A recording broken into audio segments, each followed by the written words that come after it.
Welcome back and good evening, godless sodomites. Yes, that's right, we are back with a brand new season. But hold tight, Patriots, I have something to share with you. While on break, I went on vacation in Iceland with my lover. Yes, we've been staying at the villa at the Hotel Glymour when Martha and I decided to take a little jaunt down to Iceland's famous Havel Fjord. And I'd be the darndest if sitting right down there in the fjord wasn't frozen Neanderthal lady Marjorie Taylor Greene. Yes, we actually found old Marjorie while I was vacationing in Iceland with my lover. Ah, memories. It's true. Half of the Republican leadership conference gave a standing ovation to a woman who 7 months ago was harvesting the corn from her feces for winter. But whether it's birtherism, global warming, or just plain old economics, the GOP has believed in conspiracy theories for decades now and a devastating effect on the well-being of American society and families. You're welcome. This is how trickle-down economics is just as dumb as QAnon. Don't forget to like and subscribe, and welcome to hell. Unemployment claims skyrocketing.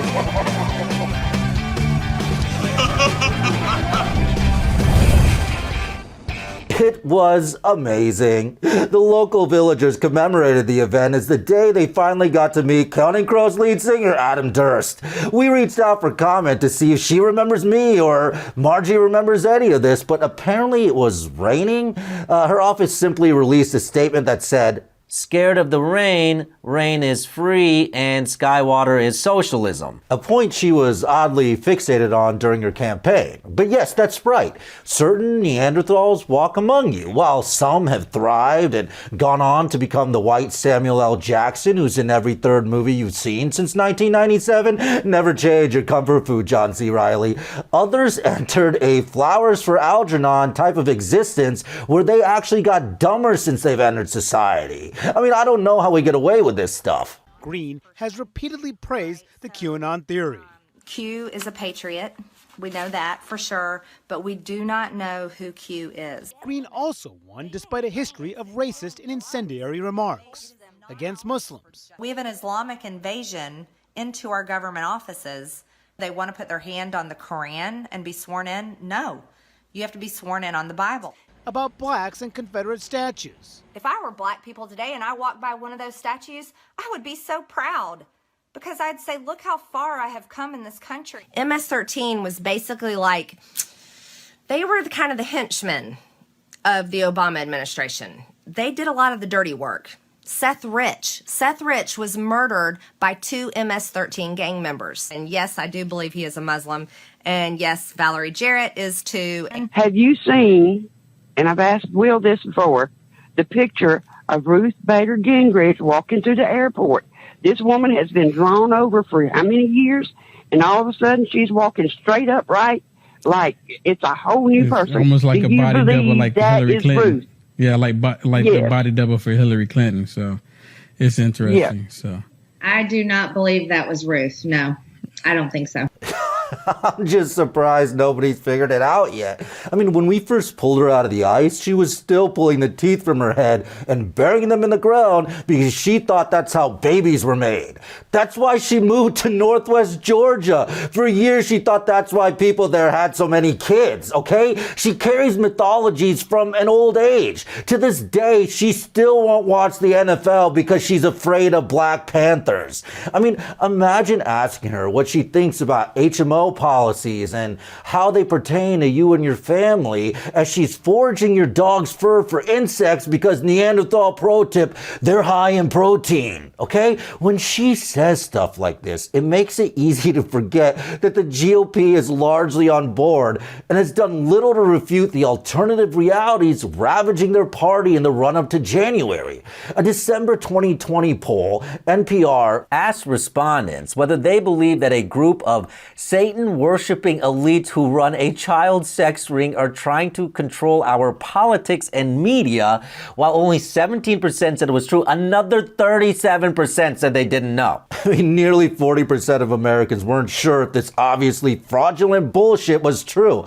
I mean, that's more ridiculous than a guy wearing a latex mask on the internet. And a September poll found that when asked individually whether Democrats run an elite child sex trafficking cabal and that the former president is making efforts to dismantle it, about half of his supporters said they believe in both parts. And that's devastating and indicative of deep societal problems, the echoes of which will last for decades. Republican congressmen, so-called leaders, have been slow to call this out or just outright embraced it, despite white people radicalizing faster than a bunch of Saudi princes at a Victoria's Secret ankle show.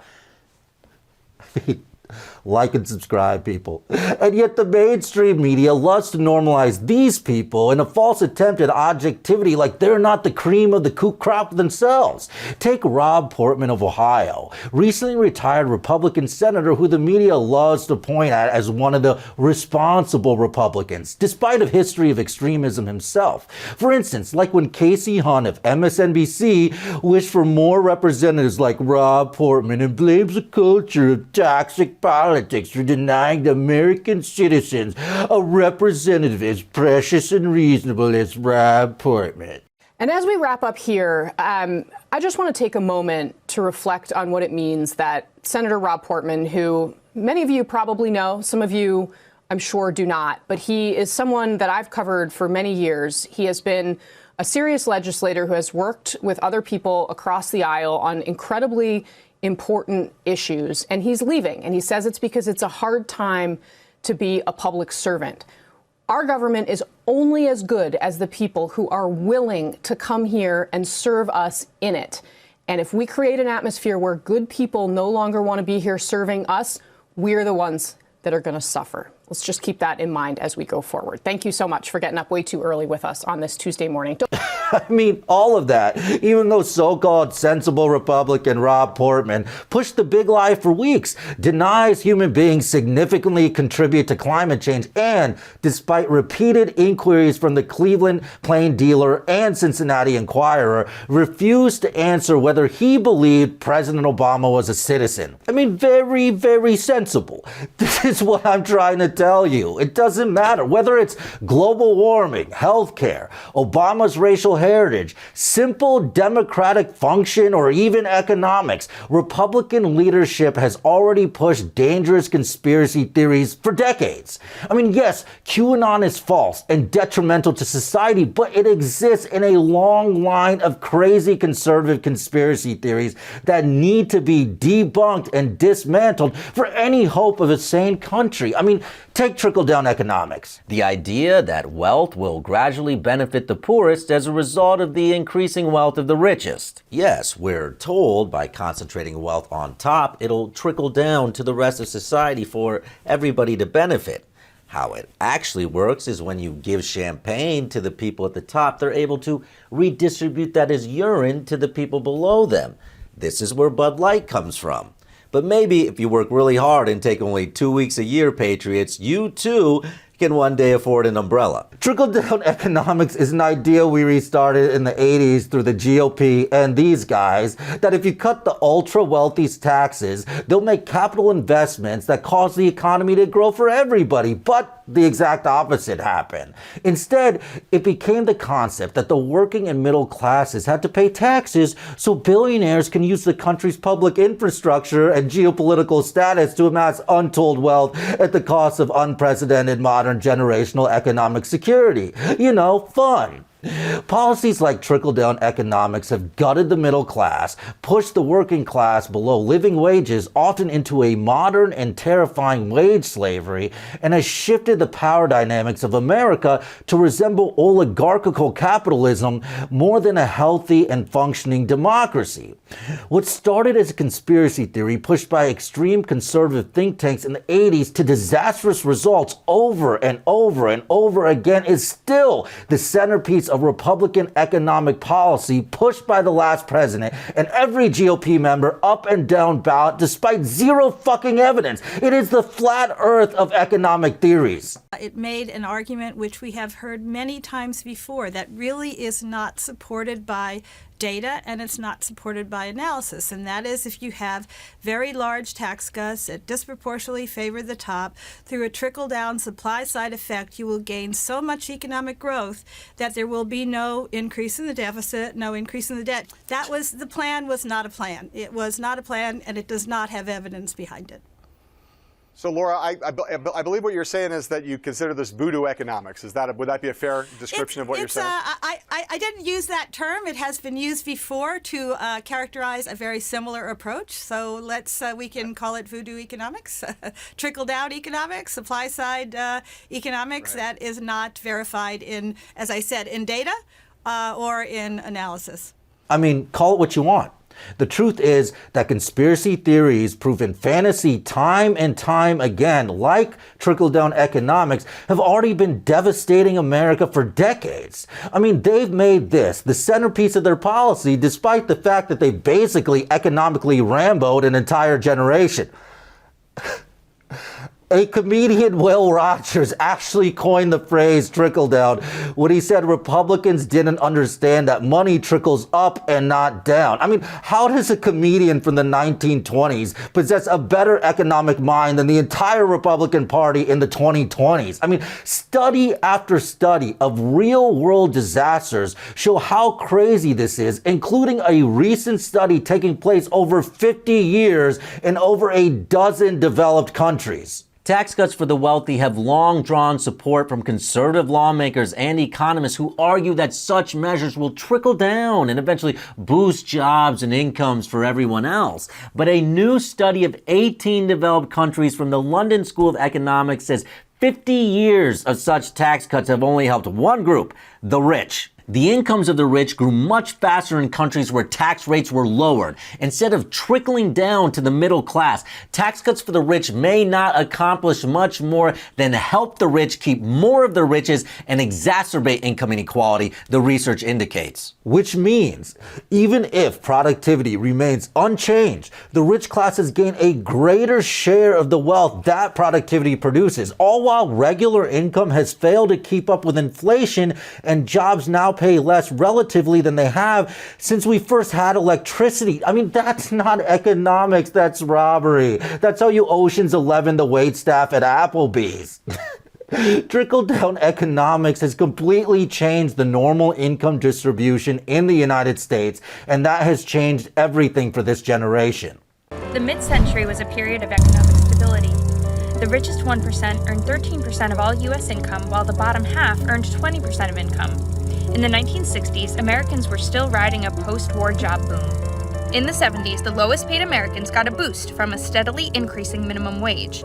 Sky-high salaries weren't as typical as they are today. The 80s changed everything. Minimum wage stagnated. Factory jobs were automated or outsourced. Ronald Reagan passed huge tax cuts for the richest, and executive pay soared. By the mid-90s, the earnings of the top 1% surpassed everyone in the bottom half altogether. The rich were on a tear, and even financial crashes in the 2000s didn't slow them down. Today, the share of income claimed by those at the very top and those in the bottom half are completely reversed from what they were in the 60s. And America wasn't always like this. Previous generations didn't grow up under a runaway student loan scheme or water sports economics. Before trickle-down economics and the deregulation push of the 1980s, American workers enjoyed rising generational wealth and an actual job market.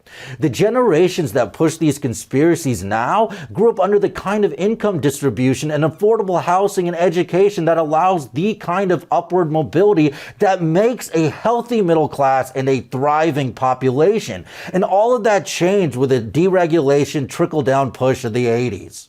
America got geeked out on its own supply in the 80s, and that changed it all. Now, in this graph, you can see total average tax rates for the highest income Americans on the right, the lowest income Americans on the left, and the middle class between them. In the 50s, 60s, and 70s, this supposedly idyllic time in America, the top tax rate on the highest income individuals was well over 50%, with the tax rate of lower Americans well below that. Look how America's tax rate flipped between 1950 and 1980, when America was a country whose policies were centered around the working and middle class, and 1980 to 2018, where the top 1% now pays less in tax than the lowest income Americans. Starting in the 80s, a fat line of trickle-down economics, deregulation, a reduction in estate and corporate taxes, and a student loan scheme led to an income redistribution to the top, the same way Skynet led to Austrian robots in Los Angeles. Seriously, look how the top 5% have separated themselves from the rest of America since. Earlier in the 20th century, when America became an economic powerhouse, the economic fortunes of Americans were tied together. And now, the fortunes of the top 1% have skyrocketed while the rest of America is limper than Ted Cruz waiting to get a Cialis prescription filled. Wealth concentration hasn't been this bad since the Great Depression, which I shit you not is where trickle-down economics came from in the first place. If America's income distribution was properly allocated like it once was in the America your parents grew up in, and let's be clear what that means, just readjusting the form of even single-digit tax increases on the ultra-wealthy, America could once again be a modern country with first-world healthcare and education, unlike now, where America currently ranks 27th in the world in investment in healthcare and education. 27th now, down from 6th in 1990. 6th. The decline of human capital in the United States was one of the biggest surprises in our study. Our findings show the association between investments in education and health and improved human capital and GDP, which policymakers here in the U.S. ignore at their own peril. And that is trickle-down economics. Money equals morality. The idea that tax cuts to the rich will re-enter the economy through investments and reach the working and middle classes of America, and not another weekend of designer drugs and dead hookers. Because everybody knows the only way that money is reaching the working class is if somebody is helping to bury the bodies. This happens in places like Haiti or Russia, where economic systems exist within an autocracy or corruption that is so outright it just straight up carjacks entire generations of their rightful economic dignity and forces them into miserable wages and lives of needless struggle. And it's what's happening in America right now, which is actually unfair to Haiti, who along with Malaysia and Bulgaria rank ahead of the United States in current World Bank rankings on income inequality. Again, this is relative wealth distribution, not the actual wealth a country produces, but holy shit, 114th is astounding. Again, it wasn't like this even in the recent past. Our victory has been so thoroughly won. If you even talk about adjusting mere percentage points in taxes, up go cries of socialism and class warfare. People like to lay the blame of America's dramatic rise in income inequality on outsourcing and advances in technology. But if that told the whole story, American workers wouldn't be more productive than ever before. Yes, that's right. Today, American workers are more productive than ever before. You see a line for our productivity, and our productivity gets better over time. It used to be the case that our pay, our income, would increase in lockstep with those productivity increases. The weird part about this graph is how the income has decoupled, is not going up the same way that productivity is anymore. Every time labor productivity went up about 3%, wages went up over 3%. And so between the end of World War II and the mid-1970s, those two lines increased by almost exactly the same percentage, about 100%. Each person was making 100% more per hour and was getting paid 100% more per hour. Since the mid-1970s, labor productivity has kept going up almost the same rate as it was before the mid-70s. So it's now at about 250% higher than in 1950. Wages stopped. The issue is all of that productivity gain has gone to a very small group in society. Yes, American workers are more productive than they've ever been, yet sharing less of that productivity than at any point since the Great Depression. I mean, why do you think a grocer used to be able to afford a house and send his kids to college? Well, a grocery boy could do that now, but only if he's on OnlyFans. I mean, OnlyFans has become a legitimate way for people to supplement their incomes. That's in a first world country, but it's just indicative of a wider problem. The so-called moral majority and religious right in this country would rather have their kids selling their bodies then adjust the tax rates on billionaires. It's crazy. I mean, sometimes I wonder if this country was fucked before me and Rupert Murdoch immigrated here together. I mean, that one's actually cute.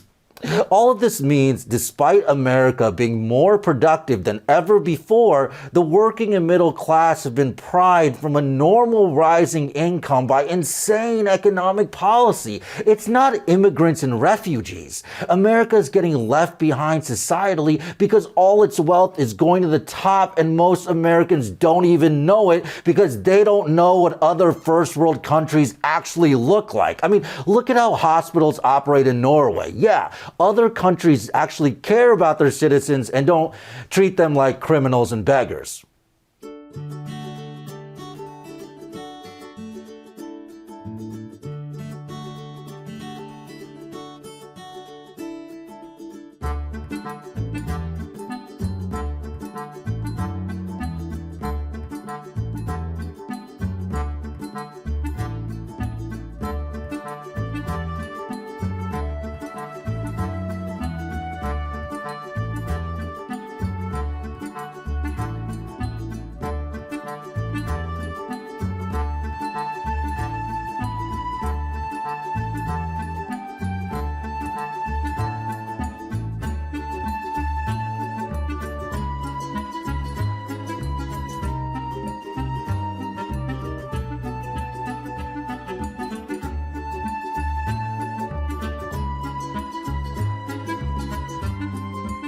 Yeah, that's not CGI Iron Man shit. It's called the 21st century. And it's not just Norway. All over Europe and Asia, America is being leapfrogged by public investment in health and education. Now, I want you to compare the Norwegian Star Wars hallway hospital droids to Kansas, where we got Governor Sam Brownback and the entire GOP to implement an unprecedented statewide experiment in, you guessed it, trickle-down economics. It was so extreme and such a disaster, it has its own Wikipedia page called, I shit you not, the Kansas Experiment, like it was a bad Mickey Rourke movie from the 80s, which I would rent that from Blockbuster and I would watch the shit out of that. Again, this is what happened in a state in a first world country when they applied trickle-down economics. I think the whole thought of the tax plan and cutting taxes and the trickle-down effect of that to stimulate the economy was an experiment. And now in 2017, we can look back and say, that experiment really hasn't worked very well in terms of the economic status of the state. The last 2 years, the legislature really struggled with how do we balance the budget. We have decreasing revenue coming in because of the tax cuts. We have increasing needs for social services, Medicaid expansion, those sorts of things. So it's been a real struggle. As a result of the tax cuts, Kansas's credit rating was downgraded. The state was facing chronic budget shortfalls, and state health care continued to be underfunded. Kansas doesn't have droids. They can't even afford dustbins. Unless you're Buffett, Bezos, or Gates, everybody is going to the same hospitals. If it's a shanty down the road, that's not good for anybody. All because that country has one party in a two-party system that follows the same logical consistency as Nick Cage's hairline. How does it jump back and forth every third year? It's like the leap year of hairlines. Americans have been fooled into thinking this is normal, how America was somehow built. And now because of that, America ranks 114th in income distribution behind Bulgaria.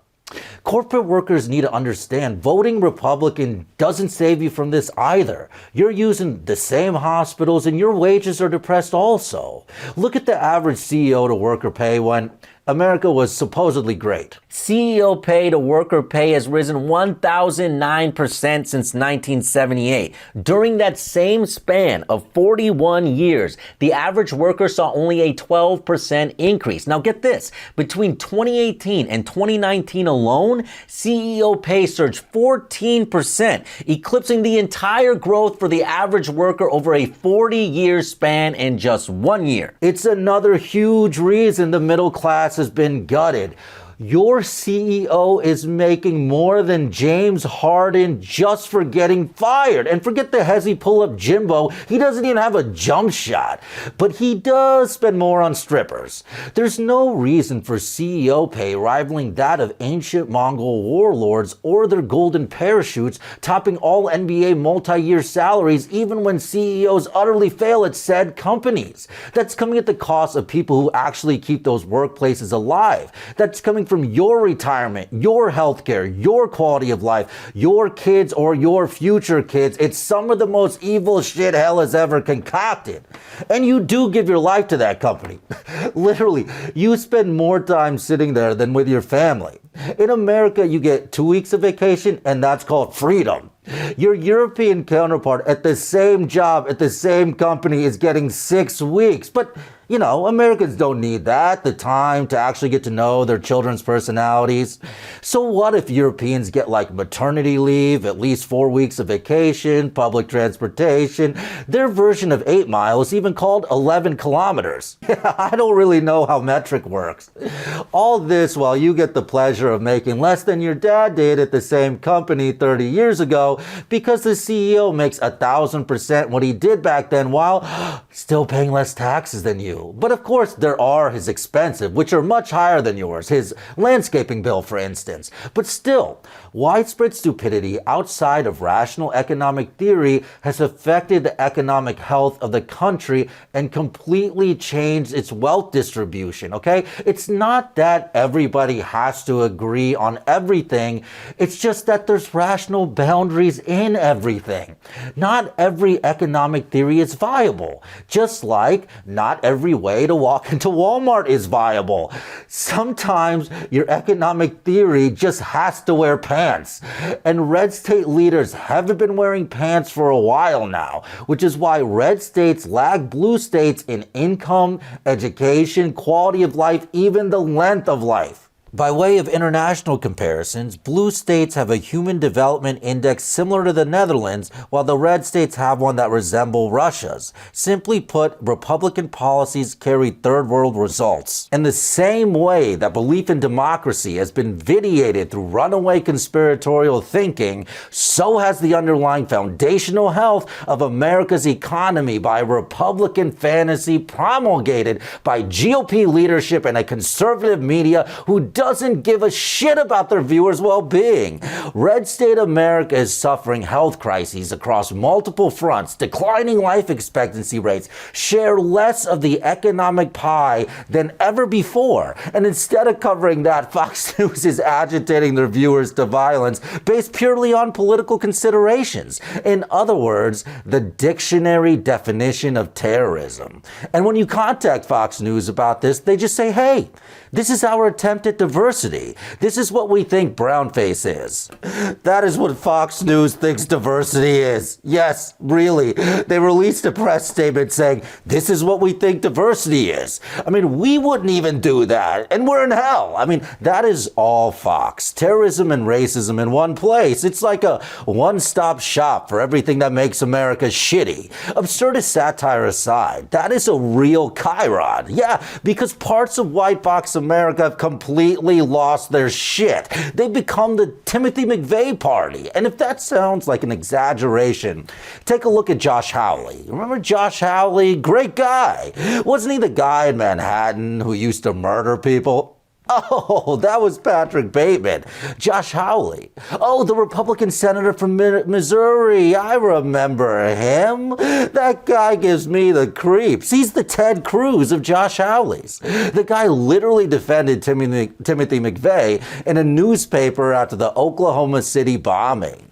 I mean, no, seriously. The budding little fascist who defended the Michigan militia after it came out that Oklahoma City bombers, Timothy McVeigh and Terry McNichols, were connected to the group and is somehow now a senator. Many of the people populating these movements are not radical right-wing pro-assault weapons freaks as they were originally stereotyped. Dismissed by the media and treated with disdain by their elected leaders, these citizens come together and form groups that draw more media fire as anti-government hate gatherings. Listen, the media blows militias like the Michigan militia way out of proportion. The media's the problem. These aren't anti-government hate groups. They just gather to bomb federal buildings and, oh yeah, just happen to be the same group accused of trying to kidnap Michigan Governor Gretchen Whitmer. That's all. That's how long ago these seeds were planted. And that's what you're getting instead of hospitals in the heartland. You're getting Timothy McVeigh militia guy. And people like this call America's newfound third world economic distribution model freedom. And that has transformed America itself. The United States pays much less tax when compared to Western European countries, and it has an impact on inequality. The top 1% share of income in the US has risen dramatically, while that inequality is much more moderate in Western Europe. Economists say this is largely because of taxes. Good tax policies help governments to redistribute wealth for a more equal society. On top of that, the IMF also found that higher income taxes for the rich do not hurt growth. Yeah, in a few years, Americans will have to make suicide runs to Gastown and the Bullet Farm, or Morton Joe makes you a sister wife, or as they call it in Florida, Tuesday. Politicians like Josh Hawley and conservative media have filled people with so much fear, they can't see that this wasn't the way things always were in America, and their views now stand completely against the economic traditions of the 20th century that made America such a powerhouse in the first place. Economic traditions once supported by both parties. Stuff like a minimum wage based on inflation. I mean, Republicans once considered trickle-down economics batshit dangerous also because trickle-down economics was so Wuhan guano toxic that it hadn't been tried since the height of the Great Depression. I mean, Ronald Reagan's own vice president is the one that gave it the name voodoo economics. It's commonly believed that back in the Republican primaries of 1980, candidate George Bush referred to Ronald Reagan's economic plans as voodoo economics. Last night, Vice President Bush was asked about that and corrected the record. Well, what I said back then, it's very hard to find actually, let me start over. One, I didn't say it. Nobody, every network's looked for it and none can find it. It was never said. I challenge anybody to find it. Challenge accepted. Let's go back to Carnegie Mellon University, Pittsburgh, April 10th, 1980, George Bush. So what I'm saying is that it just isn't going to work. And it's very interesting that the man who invested this type of what I call a voodoo economic policy. What was that again? What I call a voodoo economic policy. In this day and age, you simply can't go back and correct the record. Somebody's bound to have the tapes. Yes, thank God. The miracle cassette tape stopped corruption. Clearly, the GOP wasn't always like this. It was only after they elected an entertainer who took over their movement that the GOP completely abandoned their principles. And that's why you never need to know history, kids, because it never repeats itself. Yes, a terrifying economic theory whose destruction goes back ages and is known by many names. Supply-side economics, trickle-down, voodoo economics, Il Cuco. Yes, Republican economic policy is like Il Cuco, the child-eating monster from HBO's The Outsider. But Republican economics are actually far more dangerous than Il Cuco. Where Il Cuco fucks up one kid, Republican economics fuck up an entire generation. The history of voodoo trickle-down economics actually stretches back to the Great Depression, where President Herbert Hoover instituted them, and his policies were so successful, they caused entire towns to be built called Hoovervilles. At the height of the Great Depression, when 1 in 4 eligible workers found themselves homeless and unemployed, hundreds of shantytown slums sprang up across the nation, housing hundreds of thousands of destitute Americans. Disillusioned citizens called them Hoovervilles, referring to the commonly held belief that Republican President Herbert Hoover was a do-nothing leader who passed responsibility for the rampant homeless epidemic onto local governments and charities. Okay, that's a bit unfair. Some people call them homeless camps built by displaced American economic refugees, but I call it Woodstock for homeless people. So be thankful. Without Hoover and Trickle-down, you wouldn't have Annie, and without Annie, you wouldn't have Jay-Z's Volume 2, It's a Hard Knock Life album. And don't forget, there's freedom in poverty. Remember, patriots, calories are for communists. These policies were so disastrous during the Depression that no party, Republican or Democrat, dared try them again for 60 years, until a guy named Ronald Reagan came around who resurrected them in the 80s. But these trickle-down policies proved such a disaster again, Ronnie Reagan had to raise taxes 11 times just to offset them. Again, because of the pressure caused by his failures due to crazy, batshit policy, the last golden calf before this one, Ronald Reagan had to raise taxes as a result of his disastrous foray into voodoo economics. Or, take it from Reagan's former budget director. Question for you. Yes. You worked for Ronald Reagan. Do you think that America, the American economy, so you're like a red-blooded capitalist, could it sustain higher taxes than it has now? Absolutely. In 1982, we were looking at the jaws of the worst recession since the 1930s. We overdid it in 81, cut taxes too much. We came back with a big deficit plan in 1982. Unemployment's 10%. The economy's in dire shape. And we raised taxes by 1.2% of GDP, which would be $150 billion a year right now, not 10 years down the road, but right now. That's what we did in 1982. In 1982, even Ronald Reagan saw that we needed to raise taxes when the deficit exploded and the original tax cut in 81 was too big. So he raised taxes in 1982 by the equivalent of $150 billion a year. Now, Ronald Reagan said this in 1982, and then again in 83, and then again in 1984. And where the Republicans come off today, sort of reinventing a kind of revisionist history of the 1980s is beyond me. What they're saying today is foolish. It's irresponsible.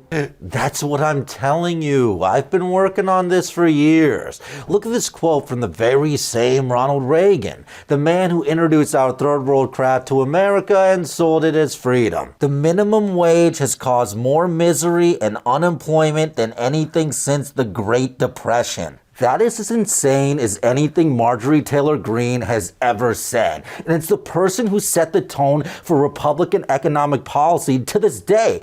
That is essentially what happens in third world countries. They become so wealth concentrated and corrupt at the top that their own elite don't have to pay any taxes or have any responsibility towards society. Hence, the rich get richer, exploiting all the wealth of said country through weak government. The middle class deteriorates, corruption increases, and the poor get poorer without any chance of upward mobility, to the point that schools will cease to function, hospitals fail, and even foster children get lost. And if that sounds like third world places, it's Kansas. Yes, Kansas, as a direct result of their dumbass voodoo cuckoo economic bullshit. Kansas school districts scrambling to find ways to make up funding. The Centers for Medicare and Medicaid Services has decertified Osawatomie State Hospital. State lawmakers are now questioning how 70 foster kids can go missing. Yes, in the year 2012, Kansas looked at all of that history and decided, you know what's great for our citizens? Economics from a time they didn't have antibiotics. Maybe that's why they absolutely throttled their economy and why syphilis has been rising in Kansas ever since. And doctors even found an abundant amount of STDs in Kansas babies. All because Republicans believe in slogans more than science or empirical evidence. For people who claim to be Christian, these people are harder social Darwinists than the Zodiac Killer. They turned Kansas orphanages into Lord of the Flies. We're talking about orphans here, people. All because of their belief in fantasy woo-woo bullshit. Republicans in Kansas caused a budget shortfall so crazy, they lost over 70 foster kids. 70! I mean, look at what happened to Piggy. Schools got so bad they cut back to 4 days a week, and hospitals lost basic function. And not only that, as the Chicago Tribune pointed out shortly before the cuts were repealed, Kansas lags its economically similar neighbors in nearly every major category. Job creation, unemployment, gross domestic product, taxes collected, pretty much across the board, the gap between Kansas and nearby states has widened. I mean, is that good?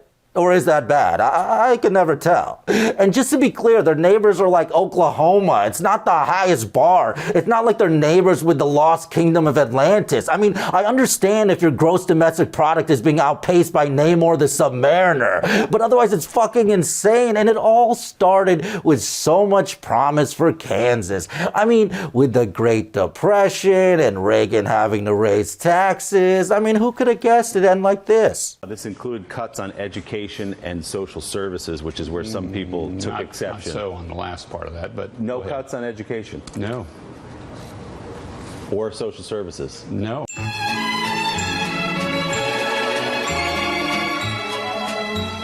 So just to be clear, Kansas and Governor Sam Brownback, in the face of all evidence, introduced the ultimate Republican wet dream and fully embraced free market anarchy policies that entrenched despair during the Great Depression, failed so hard in the 80s, Reagan had to raise taxes 11 times just to make up for it. Oh, and we forgot to even mention, failed miserably when W tried this in the aughts. Yes, if you need any more confirmation that this was a bad idea, George W. Bush himself tried it. I mean, if there was a bad idea convention, George Bush would be the keynote speaker and all the attendees. He's his own Mr. Meeseeks. If there was a bad idea factory, George W. Bush would be its boss and its exploited child labor. To this day, he calls Laura Iraq because the man hates to pull out. So what do you think happened when W tried it? Evidence suggests that the tax cuts, particularly those for high-income households, did not improve economic growth or pay for themselves, but instead ballooned deficits and debt and contributed to a rise in income inequality. And they would also exacerbate the so-called generational housing crisis of 2007, another clusterfuck created by the Republican conspiracy of deregulation. So case after case, study after study, with overwhelming objective empirical evidence across country after country and decade after decade. And again, the state of Kansas said, close my schools, my hospitals, treat my orphans like they were Macaulay Culkin in the early 90s, then hold my beer, my meth pipe, and my infant baby named Tammy, who somehow looks like she's 35. And you know what? Hold my infant mortality rate, which in Kansas is ranked at 6.1 per 1,000 live births, just between Bosnia and Qatar. Hold all of that. I want me some of those Great Depression politics. And that right there is what you're getting instead of people who hire econ professors whose whole careers are centered around building a healthy, working, and middle class. Trickle-down and Republican socioeconomics as a whole have always been bullshit, now and then stretching back decades. And it's all still insanely harmful, and it's all still insanely unnecessary because there's so much evidence against it. I mean, if the evidence were a literal mountain, Sam and Frodo would still be hiking to it. I mean, Kansas had to go to 4-a-day schooling. Yes, America, the richest country in the world for a few more years at least, couldn't keep schools open in the 21st century. We started cutting Friday out towards the end of the year 2 years ago for about 3 months. So what's happening to those kids when the parents still have to work? So they're still going to an 8 to 6 job, and those kids don't have a daycare because this was not planned. So who's taking care of the kids? I think as a school system, we let our kids down in that way. I mean, fuck maniacal supervillains. If baby Superman came down to Kansas now, his biggest enemy would be standardized testing. All Lex Luthor would need to do to defeat him is hold up a copy of the SATs. Seriously, America's fallen behind in education to a tragic degree. This wasn't a movie. This was the forces of good in the form of Mike Judge trying to warn you. That's what people don't understand. If your kids are stupid, your doctors are stupid, your firemen are stupid, your ambulance driver is stupid, everybody's stupid. If you and I have equal education, the same incomes, the same wealth, the same social class, if you live in a more equal society than I do, you are more likely to live longer, your children to be healthier, less likely to do drugs or drop out of school. Everything about your world is going to be better. In a society where everybody is stupid, it lowers your life expectancy, your life quality, and your wages as well, and that affects even the best of you. It makes no sense. Even less sense that scene in Justice League where Batman is getting ready to kill Superman because he thinks the mere existence of a superpowered alien poses an existential threat to mankind, but changes his mind because just like his mom, the alien's mom is also named Martha. Like what? Like what if Osama bin Laden's mom's name was Martha? Martha bin Laden. I mean, where would Batman be today? The Batcave would have a totally different connotation. Even after Reagan, even after George W., even after Kansas and the fucking Great Depression, I shit you not, patriots, the very year that Kansas reversed these policies, Republicans implemented trickle-down policies nationwide. Yes, the very year Kansas admitted defeat and reversed this disaster, the GOP enacted it nationwide. Already, the former president's tax cuts have lifted the fortunes of the ultra-rich. For the first time in a century, the 400 richest American families paid lower taxes in 2018 than people in the middle class. The 2017 trickle-down tax cuts were exclusively designed to elevate corporations and the upper 1% at the cost of middle-class and working-class families. I mean, people talk about class warfare in America. Yeah, it's over. The robber barons won. I mean, what kind of a country has America become? We've normalized an entire generation to economic serfdom, while one party pushes this as actual freedom, and the other party, while acting like opposition, largely cedes to and normalizes this model. I mean, fuck QAnon, that's some QEcon. All of this while, again, productivity is higher than it's ever been in America. It's madness. America used to promise its citizens a chicken in every pot or something, and the pursuit of happiness. But if working a full-time job and being able to send your kids to college debt-free and buy a house in a first-world country sounds unreasonable to you, perhaps you've already normalized a dystopian economic system within yourself and probably somehow conflated that with rote slogans and philosophies of freedom and small government, which are just that. Empty slogans and philosophies that don't have any real policy underpinnings in the actual world around you. I mean, we get people to parrot the lines, low taxes and small government, low taxes and small government. I mean, relative to what?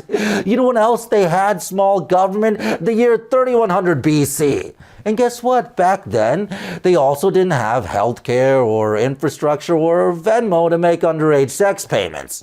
Look, low taxes and small government isn't economic policy. It's a fucking slogan. It's not real. Your economic policy might as well be Thundercats Ho or Pokeballs for Popo. It's fucking delusional. Oh, what? You don't remember the Pokeballs for Popo program? It was highly controversial. You have to put your thoughts into policies that are words on paper. The rest is just fantasy used to propagandize you. I mean, kids have school lunch debt while the richest country in the world is more productive than ever before. I mean, what the fuck are we even talking about here? I'll tell you. We're talking about single-digit increases on corporations, billionaires, and multimillionaires back to where they used to be in your parents' childhoods with every one of these presidents, and they're calling that communism. Even incremental adjustments to realign ourselves with recent history would have amazing societal-wide impact and help return America to a place of dignity. So please, Thank you for believing our supply side BS. I mean, believing that is as dumb as QAnon is. All these slogans are good PR, but they lead to empty policies that hurt people's lives. What they all share at their core, however, is a profound ignorance. Like believing Texas melting down because of a winter storm wasn't a total failure because, in the words of Texas Monthly, Texas politicians deregulated the electricity market and tried to wash their hands of a core function of government and delegate responsibility to for-profit actors and distant bureaucrats. That's not why. I mean, that's silly. It was because Optimus Prime humps windmills like a border collie in heat. Yes, it was a failure of windmills due to aggressive Optimus Prime horniness, not the actual failure of privatization at any cost. But if Hannity broadcast that shit tomorrow, a good 27% of the country would believe it. And that's not even a joke. The governor of Texas went on Hannity and blamed the Green New Deal, AOC, and windmills for the failure. I mean, that's who we know the real powers are behind Texas. This shows how the Green New Deal would be a deadly deal for the United States of America. Our wind and our solar got shut down, and they were collectively more than 10% of our power grid. And that thrust Texas into a situation where it was lacking power in a statewide basis. It just shows that fossil fuel is necessary for the state of Texas as well as other states to make sure that we'll be able to heat our homes in the wintertime and cool our homes in the summertime. Yes, that makes total sense. AOC and the kids from Captain America run Texas energy policy. I mean, all of that is just as dumb as QAnon. It's embarrassing. But that's how powerful the dogmatic rigidity is. Even horny Optimus Prime is more realistic. That's how you know you got the shitty universe. Besides being thirsty for windmill pole, this universe's Optimus Prime's only other function is to keep Amazon employees from getting workers' rights. But that's why we need to make up dystopian fantasies and push them out through Fox and OANN, so you don't notice the very real dystopian reality staring you in the face, like how, after decades of stagnant wages, 73 million Americans now live in households eligible for the Earned Income Tax Credit, a benefit exclusively available to the working poor. Or how America's economic system is so warped, nobody cares about that, let alone when essential workers making poverty wages die under knowingly unsafe conditions, and their managers literally gambled on their lives in a death pool, a company whose products millions of Americans use regularly. 7 managers at the Tyson food plant in Iowa that was the site of a massive COVID-19 outbreak have now been fired. This after an investigation confirmed they placed bets on how many workers would catch coronavirus. The outbreak at the food plant in Waterloo infected more than 1,000 employees and killed at least 6. Lawyers for families of 4 of the deceased claimed earlier this year that the plant manager had organized a betting pool for supervisors to wager on what percentage of plant workers would test positive for COVID-19.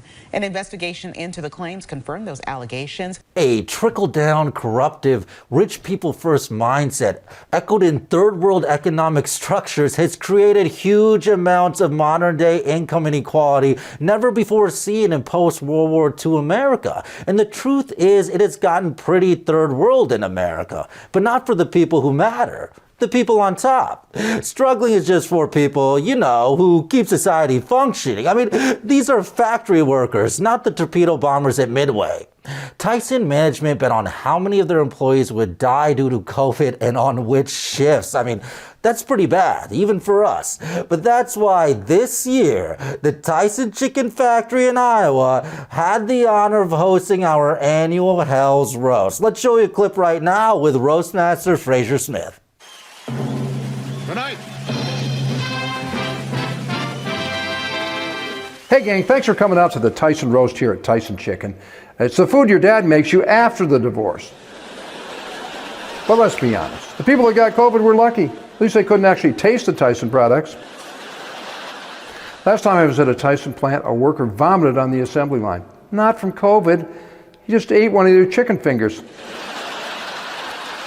You can leave that Tyson shit out for days. Insects won't even touch it. It's got the same chemical Monsanto uses in its fertilizer. It's the same shit that's been keeping flies off Jimmy Carter's corpse for years. But seriously, Tyson, you guys are one of hell's favorite companies. You guys put hardworking Americans' lives on the line in the form of a betting pool based on how many people would actually die. Fuck Wall Street bets. Shit is out of control. You people over here are playing Wall Street humans. Thank you, Tyson. We love you. Can't wait to see you all next year at Monsanto. Fraser Smith, everybody. Fraser Smith. These people died for chicken. It should be a national scandal precipitating change, but nobody cares. And on top of it, people think wearing masks are oppression when people are dying for systems of convenience so we can turn chicken tenders into chicken breasts. Gary, what I tell you? Thank you. You don't want to trigger the children. That would be upsetting. But an actual gambling death pool for essential workers at a major American company during a pandemic? No big deal. Also, the streaming service of our disgustingly modified chicken product wouldn't be interrupted. Working class people were sacrificed to the altar of inefficient, uncaring, and meager social policy as expendable cogs of convenience culture rather than human beings who should be treated with dignity and work under safe and humane conditions in the 21st century in America. And all for a wage that often fell beneath the poverty line. These human beings like you and not me, I mean, let's be clear, I don't give a shit about you, just like your local congressman. These people were deemed essential workers then ordered to work under conditions for which essentially 6 of them died so we could have chicken fingers. Okay? That's not an insignificant number. Think in your office if 6 people died from one workplace event. I'm just saying, if what happened at the Tyson poultry plant had a Middle Eastern name, Republicans would have tried to Guantanamo it already. And on top of that, their lives were bandied about in a betting pool by company management who said they did this to, I shit you not, patriots, raise morale. A few weeks ago, 7 managers at this Tyson Foods plant in Waterloo were fired after it was discovered they were placing bets on how many workers would contract COVID-19 at the plant. Don Mershbrook, he's a former night manager, says the office poll was spontaneous and fun and intended to boost morale. To raise company morale. Look at the balls on Chicken Boy. I mean, that guy's getting a promotion. Book him on the company outing to Tampa, Gary. Yeah, Tampa. That's where we operate out of, on Earth at least. You live in a reality where Giselle's got 7 rings, Optimus Prime humps windmills, and chicken burgers run hostage factories. But also, come on, Giselle's got 7 rings. How can you tell we're not running this shit? It's so obvious. Now, to be fair, Tyson's trying to turn the page. We actually have Tyson's new employee appreciation video right here. Along with a new logo, we hired new spokesman Mike Tyson to deliver a special message to our employees. F*** off. Yes, welcome to Tyson and f*** off. I mean, that seems ill-advised for an employee appreciation video. Economic conspiracy theories like trickle-down economics and the bizarre American ideal that only money equals merit have ruined communities and led to a kind of late-stage capitalism where managers at a factory during a pandemic had betting pools on how many of their employees would die without consequence or even a flinch of national or personal remorse. And Tyson is no exception. We see this callousness every day in America. It's people having to pee in bottles at work because a new factory town is a warehouse where human beings are judged against a robot model of efficiency rather than a human model of dignity. It's kids being threatened with foster care over school lunch debt or the fact there's such a thing as school lunch debt in the first place. Yes, foster care. I mean, how about this? If a kid doesn't have enough money for his lunch, let's pull their parents in front of the school and then reenact the first 2 minutes of Bambi. It's the lack of living wage in America that manifests itself daily with feel-good stories like 13-year-old boy sells Xbox, does yard work to buy a single mama car, teacher battling cancer ran out of sick days so employees showered him with theirs. Principal takes night job at Walmart to support struggling students' families. Yes, how heartwarming. Who could forget my favorite? Child picks up extra shifts at Tyson plant to help pay for mom's oxy addiction. Just really fills you with the Christmas spirit. It's no wonder the United States is being left behind like Kirk Cameron's career in the mid-90s, and for no reason. America is cheddar bobbing themselves by constantly re-electing a party that thinks Don Quixote is a character from Narcos. I mean, why does America even have jobs below the poverty line in the first place?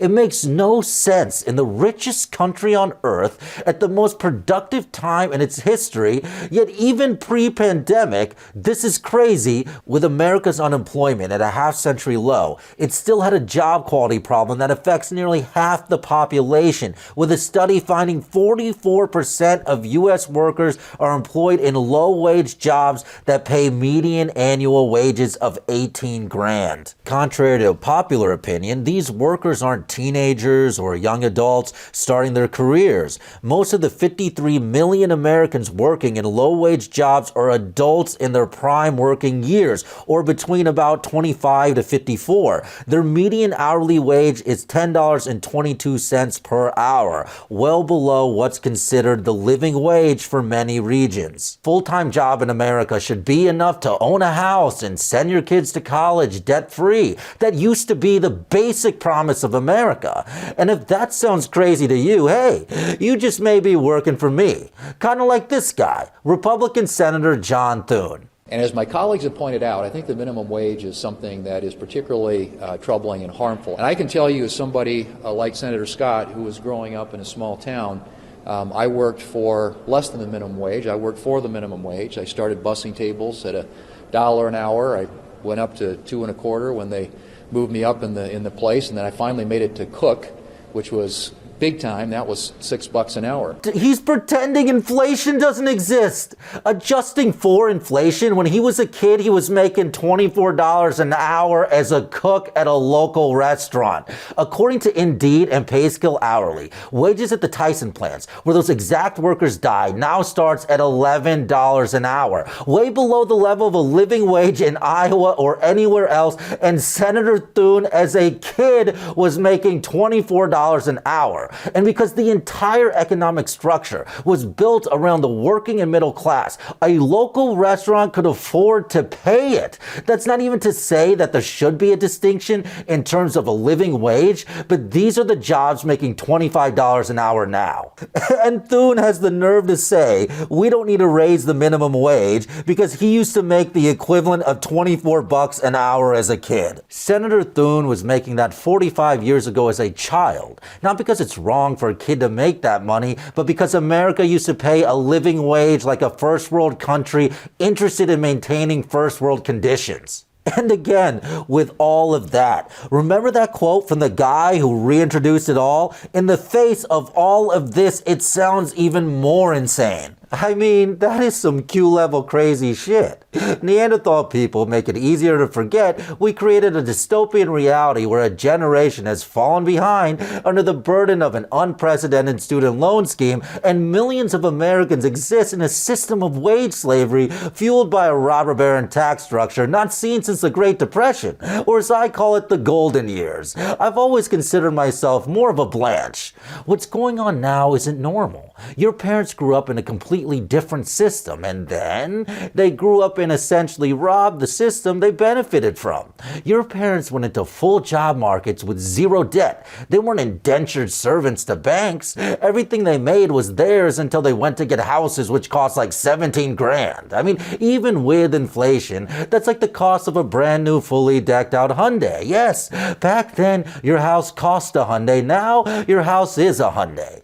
And imagine, they do stories about avocado toast. Yeah, millennials love avocado toast so much it caused boomers to go from hippies to Reagan voters and endorse permanent tax cuts for billionaires at the cost of the dignity of the working and middle classes that drove the American economic explosion of the 20th century in the first place. And instead of healthy policies that will sustain a healthy country, your very parents instead cast that off for the kind of economic inequality proportionally seen in third world countries. I mean, that is the scarlet witch of motherfucking avocado toast. It's fucking up entire realities. And that's because motherfucking avocado toast is QAnon too. Yes, both parties are shite, but only one party believes in the current student loan scheme, trickle-down tax brackets, stagnant wages, and workers owing their lives to their employers like it's the 1890s and you live in some factory town. And if you point this out to the smartest of them, you know, the ones that don't just go around regurgitating slogans, taxes low, small government, libtard, they will argue that the cost of goods has gotten cheaper, which is true, therefore mitigating otherwise stagnant wages. But that's ignoring the shit out of the fact that the cost of living has skyrocketed along with the basic components of the pursuit of happiness, you know, like an education or shelter, or the fact that the average American family no longer benefits from a rising economy the way they used to, because as study after study has explained, American wages are no longer tied to societal productivity, and that's something established well before the pandemic. To be sure, the economy was humming along before the pandemic struck the nation in March, with an unemployment rate that was at its lowest in about half a century. Yet even so, millions of American families struggle to find jobs that paid living wages, while the cost of essentials such as healthcare, housing, and education increased at far faster rates than the typical income. Even before the pandemic, income inequality had reached its highest point in 50 years, according to census data. And the GOP has made this thinking the centerpiece of their economic policy now and going forward to dystopian results. If the GOP doesn't belong to hell, the color blue doesn't belong to Smurf balls, patriots. If we can get people to vote for this, we can get people to vote for anything. I mean, after all, even after everything that's happened, here's what Marjorie's local constituents had to say. She's honest. She's to the point. A lot of people disagree with what she's saying, but she's saying what she believes is right, and she's sticking to her story. It's her freedom of speech. If she wants to say something crazy, she still got elected with 75% of this district. Voters like her because she's got that southern flair. It doesn't matter if that southern flair is Neanderthal herpes. And make no mistake, yes, that's a Fred Flintstone Neanderthal herpes cold sore, by the way. Click the subscribe button, like the video. I mean, what are we doing here, people? And make no mistake, these people are willing to use its influence to pass an agenda that's just as much of a lie and just as cynical in its attempt to manipulate and defraud as QAnon. Because the truth is, Republican congressmen have refused to condemn QAnon while taking advantage of people's gullibility to pass a legislative agenda that enacts class warfare on the working and middle class people who voted for them. And by refusing to condemn obviously false ideology, conservative leadership has embraced mistruth as policy, and the unabated decades-long spread of those mistruths has finally erupted into what we see today. Because when you don't condemn QAnon, when you accept the benefits of its influence, you become QAnon, and that's a whole lot of southern flair. This has been Doom Tonight. Make sure you get a lot of high fructose corn syrup and Tyson products. See you soon now. Good night and fuck off.